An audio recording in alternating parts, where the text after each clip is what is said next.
Assalamualaikum warahmatullahi wabarakatuh. Kenalkan nama saya Aksan Nasrullah dari Mungkin 1920. Saya di sini akan sedikit menjelaskan tentang apa itu microbial cell. Nah, di sini kita akan mengetahui progres terakhirnya dulu, teman-teman. Jadi dari eh, apa yang kita bahas pada kali ini itu apa sih microbial cell itu dulu, terus kemudian apa aja komponennya, kemudian bagaimana cara kerja dari microbial cell tersebut, kemudian eh, MFC atau microbial cell ini cocok untuk diterapkan untuk siapa saja, kemudian kenapa sih perlu dikembangkan. Yang pertama, MFC atau microbial cell adalah sebuah perangkat yang mengubah energi kimia yang dihasilkan oleh aktivitas mikroorganisme menjadi energi listrik. Gampangnya ini suatu energi terbarukan untuk menghasilkan energi listrik dari proses mikroorganisme tersebut. Kemudian apa aja yang penting dari MFC ini bagian-bagiannya, itu yang pertama ada substrat atau bahan organik, kemudian yang kedua ada mikroorganisme itu sendiri, kemudian yang ketiga ada desain sistem dari MFC itu. Yang pertama ada substrat. Nah, substrat ini merupakan bahan organik. Jadi MFC ini menghasilkan energi dari substrat yang dioksidasi itu dari bakteri, itu dalam bentuk organik, ya. Bahannya itu apapun seperti glukosa, air limbah, asetat, anggur, dan banyak lagi. Tapi menurut penelitian, asetat itu digunakan sebagai substrat MFC yang paling efisien. Efisiensinya tinggi dibandingkan dengan senyawa organik lain.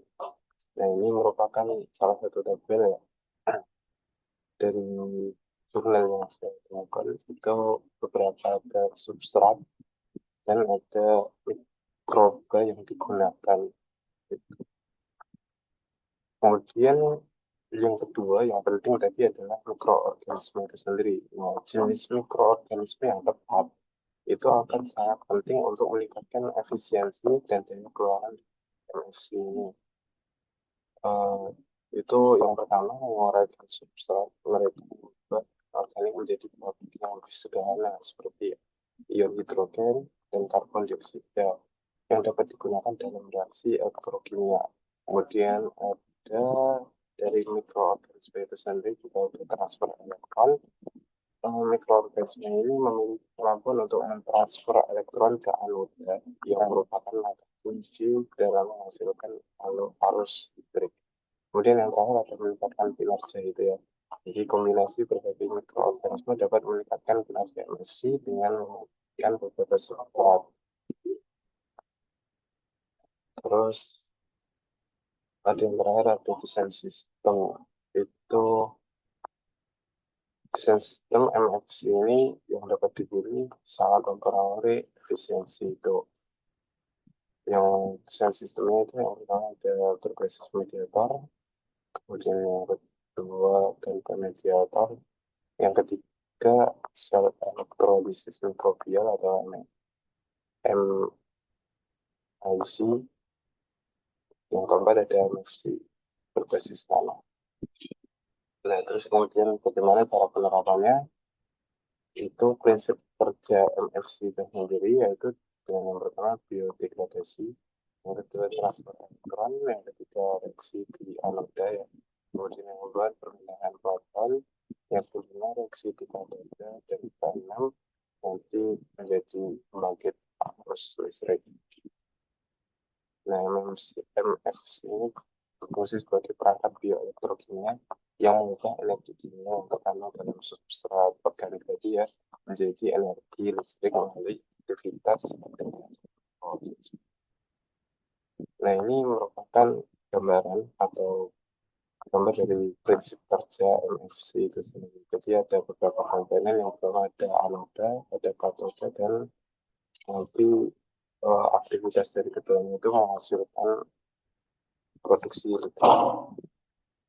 Nah, itu kemudian yang selanjutnya ada pengaplikasian. Nah, ini pengaplikasian dari MFC ini bisa menciptakan solusi dari energi. Jadi, dalam krisis energi sekarang, banyak masih menggunakan energi fosil.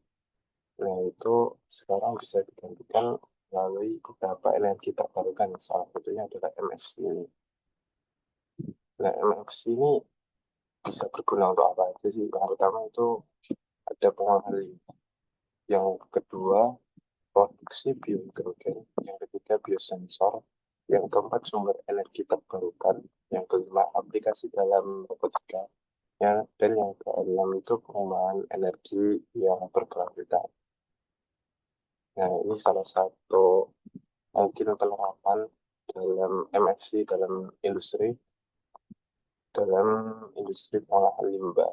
Ini MFC memiliki potensi yang besar untuk diterapkan oleh berbagai sektor, mulai dari industri hingga penelitian akademis, dengan manfaat yang signifikan dalam pengolahan limbah dan produksi energi listrik gitu khususnya. Nah, yang terakhir, kenapa sih harus MFC gitu ya? MFC ini memiliki potensi yang besar untuk menjadi solusi yang berkelanjutan dalam menghadapi tantangan energi dan lingkungan dengan kemampuannya untuk menghasilkan energi listrik khususnya dari limbah. Nah, energi ini dapat membantu mengurangi pencemaran itu sendiri dari limbah tadi ya, dan menyediakan sumber energi alternatif sebagai outputnya. Kemudian penerapan MFC ini tidak hanya berfokus pada produksi energi listrik tadi, tetapi juga pada pengolahan limbahnya yang dapat mengurangi dampak negatif terhadap lingkungan. Ini menjadikan pilihan yang menarik dalam konteks berlanjutan.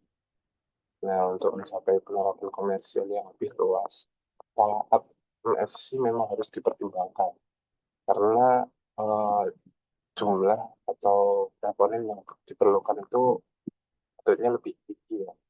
Gitu. Ini termasuk pengembangan sistem yang dapat diintegrasikan juga dengan infrastruktur yang ada seperti pabrik pengolahan air limbah untuk memaksimalkan manfaat ekonomi dan lingkungan. Eh, dari sekian banyak penjelasan yang saya sampaikan ini bersumber pada jurnal yang ditulis oleh Sarma P. dan Prakash yang ditulis tahun 2023 tentang microbial concept. Nama jurnalnya adalah Research Journal of Biotechnology dalam kolom